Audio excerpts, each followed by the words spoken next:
Bonjour à tous. Hashtag un jour un poème. Nous retrouvons aujourd'hui Baudelaire pour un poème extrait des Fleurs du Mal, donc paru en 1857 et qui fait partie de la première partie de Spleen et Idéal. Donc c'est un poème qui a été écrit pour Jeanne Duval, qui était une femme métisse que Baudelaire a rencontrée en 1842 à Paris.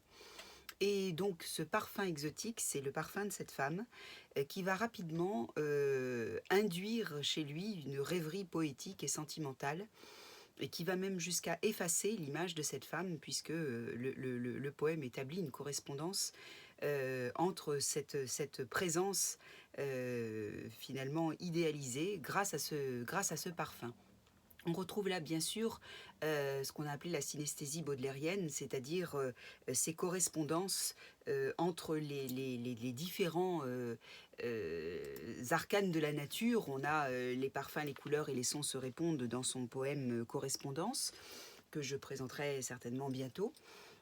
Et donc là, on voit dans ce poème intitulé Parfums exotiques que nous avons effectivement là aussi ces correspondances entre les sons, les parfums, les odeurs et donc la rêverie poétique qui lui est si chère, cette évasion qui lui est si chère. Donc Parfums exotiques. Quand les deux yeux fermés, en un soir chaud d'automne, je respire l'odeur de ton sein chaleureux. Je vois se dérouler des rivages heureux qu'éblouissent les feux d'un soleil monotone.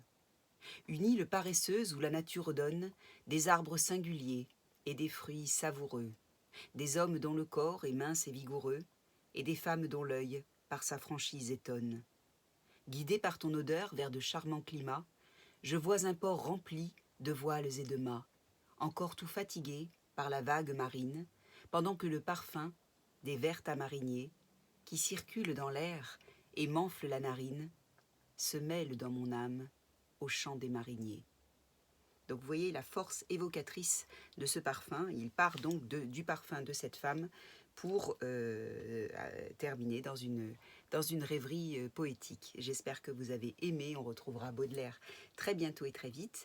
Moi, je vous retrouve dès demain sur un nouvel hashtag Un jour un poème, non sans vous avoir souhaité une très très belle journée. À demain.